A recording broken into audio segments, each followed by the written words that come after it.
पहले क्वेश्चन को पढ़ लेते। क्या बोला है कि एक पेंडुलम है, तो जो बॉब है उसका मास कैपिटल एम है, वो एच हाइट पे रखा हुआ है, ठीक है।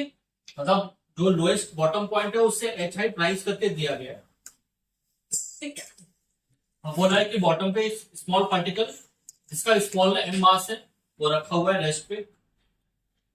फिर क्या बोला है कि इसको छोड़ते हैं, फिर इसको पिक कर लेता है, पिक कर लेता है मतलब चिपक जाता है कोलिजन के बाद, और ये कंबाइंड होके किस और ऊपर जाते हैं, तो इसकी जो हाइट है वो कितना ऊपर तक जाएगा ये पूछ रहा है। तो पहले कंडीशन ये कि भाई मैं इसको कोलिजन करवाऊंगा, मैं इसको कोलिजन करवाऊंगा, लेकिन कोलिजन से पहले पहले क्या वेलोसिटी आ रही, मान लो v1 आ रही, ये v1 किस वेलोसिटी से आ रहा है ये तो पता होना चाहिए मुझे। तो मैं कैसे करूंगा, फ्रॉम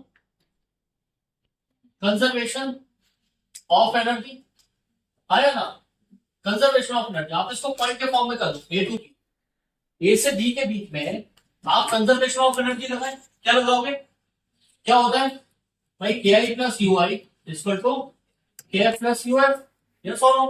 अभी आप यहां पर रेस्ट पे हो तो आपकी इनिशियल काइनेटिक एनर्जी 0 है, पोटेंशियल एनर्जी mgh है, फाइनल आपने मान लिया हाफ एम v1 स्क्वायर हो गई, और पोटेंशियल एनर्जी 0 हो गई क्योंकि वो आपका बॉटम पॉइंट है, आया ना।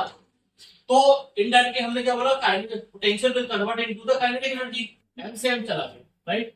तो v1 स्क्वायर या v1 आ गया √2g, मतलब इतनी वेलोसिटी से आके कोलाइड कर रहा है। जब कोलिजन हो रहा है तो हम क्या बोलेंगे, कौन सा लॉ लगाएंगे, कोलिजन में हम कौन सा लॉ लगाएंगे, क्या लगाएंगे, कंजर्वेशन ऑफ लीनियर मोमेंटम। तो यहां पर मैंने कंजर्वेशन ऑफ लीनियर मोमेंटम लगा दिया, ध्यान से देखना। तो मैं इसको क्या करूंगा कि ये आया v1 वेलोसिटी से और गया कंबाइंडली, ये गया v2 वेलोसिटी से, भाई कंबाइंड हो गया, इनकी वेलोसिटी कुछ माननी पड़ेगी ना, तो वेलोसिटी क्या मानी हमने, v2 मानी, ठीक है। तो कंजर्वेशन लगाओ क्या कि कैपिटल एम मास का वेलोसिटी v1 है, capital M into v1, small M rest पे, और कंबाइंड होके m प्लस m ये चले गए v2 वेलोसिटी से। तो भाई v2 वेलोसिटी आ गई आपके पास, v2 वेलोसिटी क्या आ गई, m v1 divided by small m plus capital M, yes और नो। अब कंबाइंड ऑब्जेक्ट के पास, कंबाइंड ऑब्जेक्ट के पास क्या है, काइनेटिक एनर्जी है, तो ये काइनेटिक एनर्जी ये इसको ऊपर लेके जाएगी, कब तक ऊपर लेके जाएगी, जब तक काइनेटिक एनर्जी 0 ना हो। तो this initial kinetic energy will convert into the potential energy, हाँ या ना। तो मैं कंजर्वेशन फिर से लगा दूंगा, K I plus U I is equal to K F plus U F, हाँ या ना। तो इनिशियल के आई क्या है, हाफ एम प्लस एम और v2 square plus 0, potential kinetic final क्या होगी 0, और m plus M G H dash, ये निकालना है मेरे को, m प्लस एम गया, बोलो ना, हाँ ठीक है।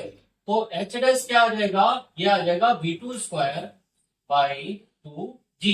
अब v2 की वैल्यू यहां रखो, v2 की वैल्यू क्या रखोगे, m square v1 square divided by 2g m plus m का whole square, and now what is the v1 square, 2gh, ठीक है। So this is 2gh m square divided by 2g m plus capital M का whole square, और 2g से 2g चला गया तो m square h divided by m plus m का whole square बनेगा।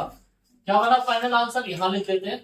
तो final answer h dash equal to बना m square into h divided by m plus m का, कौन सा ऑप्शन नंबर है, ऑप्शन नंबर 2, तो option 2 is the correct answer, ठीक है। मिल गया आपको, समझ में आया क्या क्या किया, it is a simple neat and clean process, yes और नो। पहले आपने कंजर्वेशन लगाया, फिर कंजर्वेशन ऑफ लीनियर मोमेंटम लगाया, देन फिर कंजर्वेशन ऑफ एनर्जी, आया ना। सीखो भाई इन क्वेश्चन से, ठीक है।